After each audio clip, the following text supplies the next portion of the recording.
Yo les gars, c'est Vox, j'espère que vous allez bien. Aujourd'hui, toute nouvelle vidéo spéciale config PC. Enfin, c'est le retour de cette putain de config PC à cause des ruptures de stock. Toi-même tu sais, mais aujourd'hui je suis là pour vous présenter 3 configs PC plutôt haut de gamme.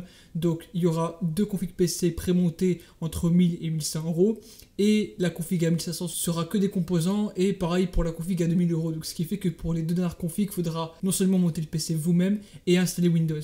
Mais bon, c'est pas si compliqué que ça. J'ai déjà fait 2 tutos. Vous allez les retrouver en description ainsi qu'en fiche juste en haut à droite de votre écran. On ne perd pas plus de temps. C'est parti pour commencer ces configs PC. Allez, c'est parti.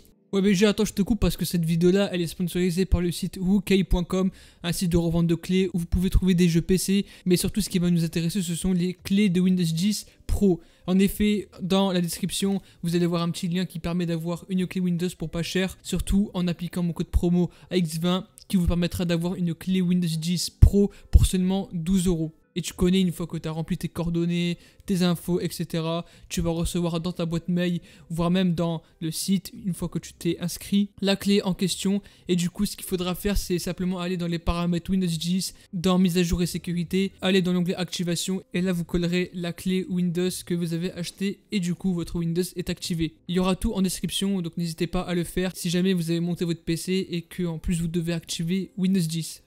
Donc on va commencer dans un premier temps par la première config, c'est-à-dire entre 1000 et 1100 euros. Je dis 1100 euros parce qu'il y aura quelques modifications à faire. Mais voilà, la première configuration PC qui est une config AMD plus carte graphique Nvidia. Vous allez voir que là on est sur Memories PC. Donc pour ceux qui connaissent, c'est un site vraiment fiable, donc allemand, qui monte des PC. Et donc ils font la livraison en France. Par contre je crois qu'il y a 20 euros de frais de port, mais bon, ça peut compter dans cette configuration PC. Et donc là vous voyez qu'on est sur une config à 1079 euros avec une base de 3600 RTX 3060. Sauf que nous on va faire quelques modifications parce qu'on voit que de base il y a des compos qui sont vraiment pas fous, tels que le boîtier, l'alimentation ou encore la carte mère. C'est pourquoi dans un premier temps je vous incite à basculer le site en français juste ici et cliquer sur configurer et commander, parce que c'est ça qui est bien avec Memories PC, c'est qu'on peut modifier les composants. Dans un premier temps, pour la config Nvidia qui est à 1179 euros. Si jamais vous avez assez pour monter entre 1000 et 1150 euros, je vous conseille vivement de changer le boîtier. Le problème, c'est que le seul boîtier qui est bon dans celui-ci, enfin dans cette liste-là, c'est le IQ 220T RGB Airflow, parce que ce qui est bien, c'est que en façade, il a un mesh plus 3 ventilateurs, sauf que c'est 57 euros en plus. Je sais que ça fait assez cher, mais le truc c'est que on est sur un Aerocool Silent et je vous le dis honnêtement, pour ce prix-ci, ça pue la merde. Déjà que le boîtier est très mal fait, enfin est très mal agencé, même la ventilation n'est pas au rendez-vous. Bref, si jamais vous avez le budget pour, je vous conseille vivement de prendre le IQ 220T. Ou alors vous restez sur le Silent, mais après, je vous conseille de upgrade dans le futur. Pour ce qui est de l'alimentation, encore une fois, on va faire une petite modification. De base, on est sur une SQ White. Je crois que ça doit être leurs alimentations à Memories PC. Mais pour une question d'efficacité et de fiabilité, on va basculer sur une système Power 9 de chez Bicolet. Je vous le dis honnêtement, celle-là n'est pas vraiment incroyable, mais sera beaucoup mieux que la SQ White que personne connaît. Et donc pour 16 euros, je vous conseille vivement de faire ça, parce qu'après, les seuls bons modèles sont à plus de 50-60 euros. Donc ça fait assez cher. Et également pour la carte mère, je vous conseille impérativement de la changer, parce que la Pro VDH Max, je la trouve assez limite, étant donné qu'elle a des VRM qui sont vraiment pas fous du tout. Donc simplement pour une question de durabilité, de fiabilité et surtout d'efficacité, prenez la Tomahawk Max pour même pas 30 euros. Ça fait assez cher, mais en tout cas, vous allez viser sur la durabilité de la machine. Le processeur R5 3600, il est très bon, sans ventirad, enfin le ventirad de base de AMD. La RAM, faites attention parce que de base c'est une barrette de 16 cadencée à 2400, ce qui est très mauvais. Du coup, moi, ce que je vous recommande, c'est de prendre du 16 Go, mais en dual channel, c'est-à-dire 2 x 8 Go, et vous le prenez en 3000 MHz. Et là, pour 8,90 €, vous allez bien sentir la différence de FPS. Donc là, vous cochez bien sur 8,90 €. Pas de SSD M.2. On a un SSD de 480 Go. La partie intéressante, donc la carte graphique, on est de base sur une RTX 3060, version 12 Go. Alors, je ne vous fais pas un dessin. Cette carte graphique-là, elle est incroyable pour de la 1080p, même pour de la 1440p en haute qualité. Après, il y aura des jeux auxquels il faudra baisser en médium, mais sinon, en 1080p, c'est parfait, et même en 1440p. Et petit conseil pour ceux qui veulent monter à 1200 €, vous avez la 3060 Ti à seulement 34,90 €. Si vraiment vous avez le budget pour, je vous conseille vivement de le faire, parce que pour 30 €, il y a réellement une différence entre les deux GPU, même si ce n'est pas le même nombre de VRAM. En moyenne, vous allez gagner 15-20 FPS avec la 3060 Ti. Donc je vous conseille si jamais vous avez un peu plus de budget. Au pire, à la limite, le boîtier, ce que vous faites, c'est que vous restez sur le Cylon et comme ça, dans le futur, vous allez changer de boîtier. Mais bon, pour que ça fasse pas cher, on va rester sur la 3060. Et du coup, ce qui nous fait que la config nous revient à 1132 € si on change la carte mère, l'alimentation ainsi que la RAM. Parce que là, j'ai retiré le boîtier. Et honnêtement, à ce prix-ci, 1132 € avec une 3060, c'est plutôt pas mal. Et si vous mettez une 3060 Ti, ça vous fera vers les 1170 €. La deuxième config est une config similaire à celle que j'ai présentée, sauf que on sera sur une base de RX 6600 XT, qui est, comme vous le savez, la toute dernière de AMD, qui est d'ailleurs très bonne. C'est les mêmes composants, mais le seul bémol de cette config, c'est qu'on ne peut pas modifier l'alimentation de base, je ne sais pas pourquoi. Du coup, on sera obligé de rester sur une SQ White Silent. C'est un petit peu le bémol de cette config, puisque je n'aime pas garder des configs no-name en fait, dans des configs comme ça. Mais enfin bref, vous voyez qu'elle est moins chère, et du coup, ce qu'on va faire, c'est qu'on clique sur configurer et commander. Le boîtier, encore une fois, celui-ci n'est vraiment pas bon du tout. Il y a encore une fois le Cylon RGB, mais comme je vous l'ai dit, il est plus que pourri. Et on retrouve encore une fois le IQ 220T RGB, sauf que là, c'est plus 30 € et non pas 50 €. Donc là, je vais le cocher, mais après, comme je vous l'ai dit, si jamais vous avez très peu comme budget, vous ne le prenez pas. Pareil pour la carte mère, on va faire l'upgrade sur la MSI B450 Tomahawk Max 2, étant donné qu'elle a de meilleurs VRM et que même pour plus tard, si on veut mettre un Ryzen 5000, ça sera tout à fait faisable via une mise à jour du BIOS. Et en plus, par rapport à l'overclocking, les VRM sont tellement efficaces que ça tiendra largement. Le processeur R5 3600, ça bouge pas. La RAM, encore une fois, vous refaites le truc que j'ai fait, c'est-à-dire vous basculez sur du dual channel, donc 2 x 8 Go en 3000 MHz, donc pour 8,90 €, vous cochez. Pas de SSD M.2, mais par contre on a un combo SSD 2.5, donc 240 Go plus un HDD de 1 Tera. Je trouve ça un petit peu mieux pour la sauvegarde des données simplement. Et pour ce qui est de la carte graphique, là on est sur une base de 6600 XT et non pas une 3060. Alors pour ceux qui vont se poser la question, c'est vrai que les deux cartes graphiques se ressemblent, mais j'ai plus l'impression que la 6600 XT a un petit peu plus d'avance sur les jeux plus optimisé AMD et inversement pour des jeux optimisés Nvidia comme GTA V, Fortnite, etc. La 3600 sera mieux calée. Après c'est personnel, mais je préfère plus la 6600 XT. Donc si vous voulez du ray tracing et du Nvidia, vous partez sur la première config. Sinon, si vous voulez un petit peu plus de performance, partez sur celle-là. Elle sera moins chère, mais après le point négatif, comme je vous l'ai dit, c'est l'alimentation. On n'en sait rien sur la fiabilité, et c'est ça que je trouve assez dommage. Par contre, je vous l'ai pas dit, le gros point fort de cette config AMD, c'est que Windows 10 est installé alors que l'autre ne l'est pas. Du coup, faites attention lorsque vous cliquez sur Windows 10 Home, de base il est en allemand, donc vous le basculez directement en français, c'est gratuit. Et là, pour 1109 €, on a une config du Turfu auquel on a changé le boîtier, la carte mère, la RAM avec une 6600 XT. Et celle-là, elle est encore plus intéressante. Donc encore une fois, il y aura le petit lien en description de vidéo. Après avoir présenté la config à 1100 €, on va attaquer directement aux configs compo par compo. Et on va commencer celle à 1500 €. Donc là, vous voyez que dans un premier temps, pour un budget-ci, on part sur le R5 5600X. Là, encore une fois, je ne vous fais pas de dessin. Je l'ai présenté beaucoup de fois. Il est beaucoup mieux que le 3600. Il y a une réelle différence. Donc là, en gaming, les FPS, etc., c'est pas un problème. Même pour du multitâche, ce Seeker du Thread fera largement le taf. Et pour 285 € sur Amazon FR, c'est un très bon prix. La carte mère en question, on part sur une MSI B150 Gaming Plus, qui est actuellement en promotion chez Rue du Commerce à 125 €. Elle était en promo à 119 € sur Topacha, mais elle n'est plus disponible malheureusement. Mais encore une fois, pour 125 €, c'est une très bonne carte mère avec de très bonnes phases de VRM. C'est pas les meilleures, mais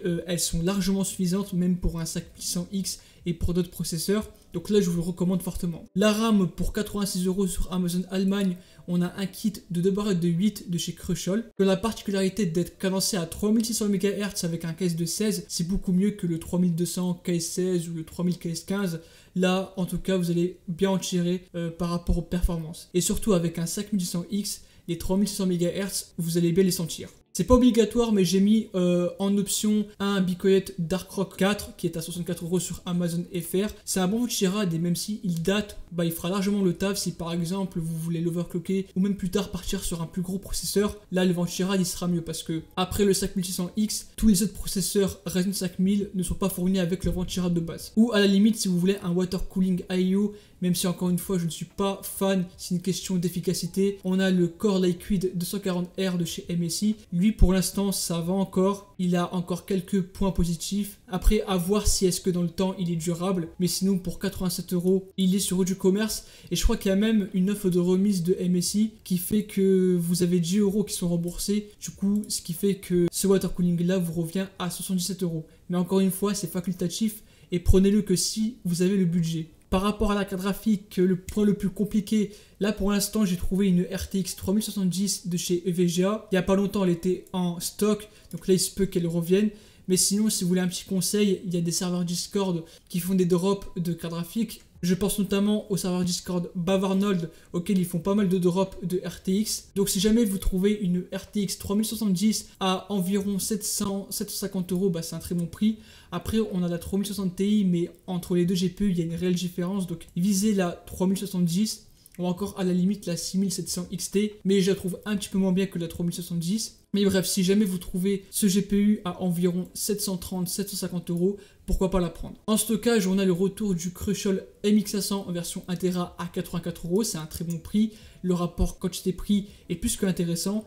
Surtout que celui-là est très durable. Ou alors, si jamais vous voulez basculer sur du NVMe, on a le 980 de chez Samsung. Par contre, cette fois-ci, il est en 500 Go à seulement 59 € sur Amazon Allemagne. Donc là, à vous de voir. Soit vous prenez le Crucial 1 Tera qui vous suffira largement, soit vous prenez le NVMe qui sera moins cher. Mais par contre, il sera en version 500 Go. Mais bon, si je devais faire un choix, je partirais largement sur le 1 Tera du MX500. En boîtier, on a le retour du Eclipse P360A RGB version Black à 66 € sur Rue Commerce.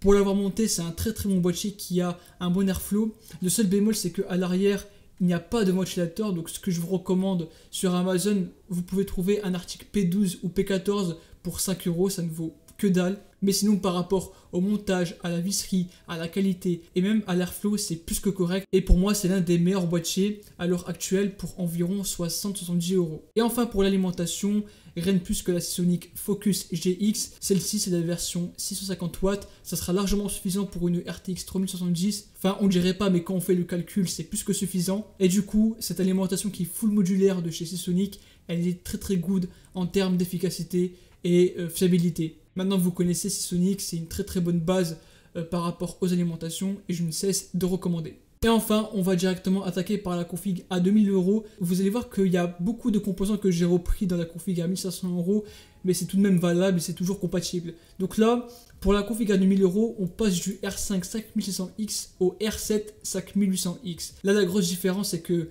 mis à part les 8 cœurs 16 threads qu'on aura en plus, le prix est intéressant sur Amazon Allemagne, donc 389 €.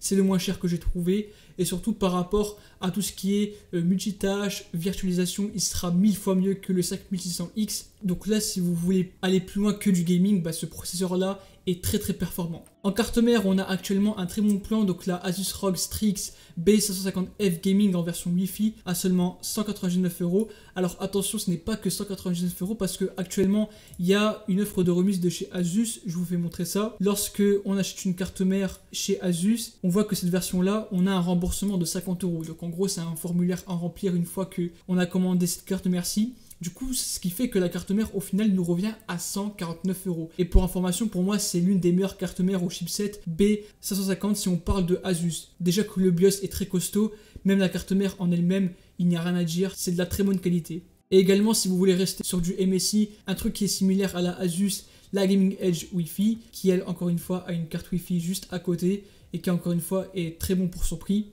Pour seulement 182 €. La RAM, on bouge pas, on reste sur le même kit, donc 2 barrettes de 8 cadencées à 3600 MHz, ça sera largement suffisant. Après, on peut partir sur du 32 Go en 2x16, mais bon, ça coûte assez cher, mais honnêtement, le kit de 16 vous suffira largement. Par contre, on va rajouter un venti-rad, étant donné que le 5800X n'est pas fourni avec. Je vous recommande le Noctua NHD15 qui est très bon, et pour moi, c'est l'un des meilleurs venti-rad du marché. Certes, il est assez cher, mais il a des performances, t'as peur. En plus, c'est la version full black qui est de très bonne qualité. Alors attention, c'est assez volumineux.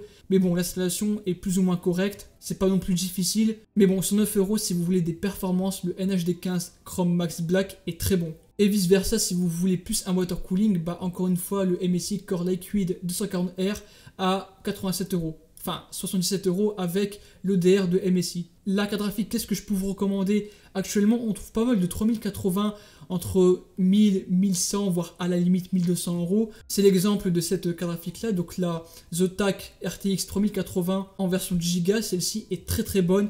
Pour la 1440p, même en 4K, on commence à avoir de bonnes performances. Donc là, les cartes graphiques haut de gamme, c'est tellement performant que c'est même pas la peine d'en faire une description.